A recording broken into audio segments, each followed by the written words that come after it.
Blodtennis. En urgammel sportsgren, som for længst er gået tabt i sportshistorien. Reglerne var enkle, men spillet til døden uden pauser og uden hverken vådt eller tør. Spillet vinkes i gang af dommeren, og herfra er det mandfolk mod mandfolk. Den dag i dag findes der ej øjenvidneberetninger af blodtennis, men takket være kloge folk og Kunststof 14-metoden har denne rekonstruktion set dagens lys. En vigtig detalje i blodtennis er, at man ikke kan sige nej til en udfordring.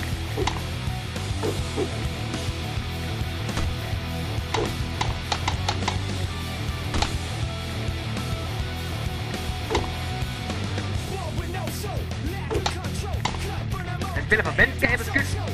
Det er en gentleman-sport. Hver slag er en selvfølge.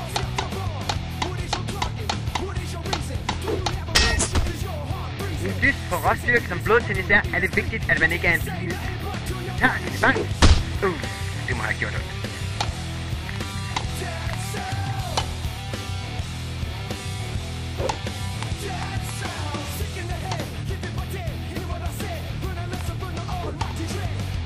Igen, sporten er for folk med hår på brystet og ikke for tøsedrenge.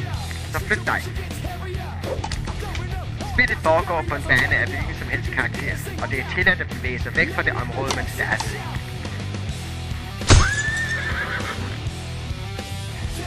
Det her kan eventuelt være slutningen på vores kamp. Nej, han er stadig oppe. Han er stadig med, ja. Han er med. Kampen her har endnu kun bevæget sig ind i de sene nattetimer, men gamle hulemalerier vidner om kampe, der har varet flere generationer.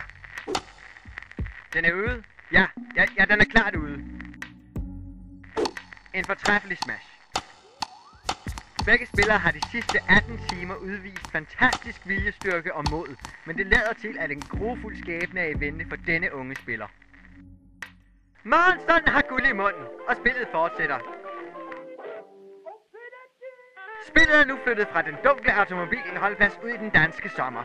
Selvom begge deltagere er trætte, fortsætter de på livet løs.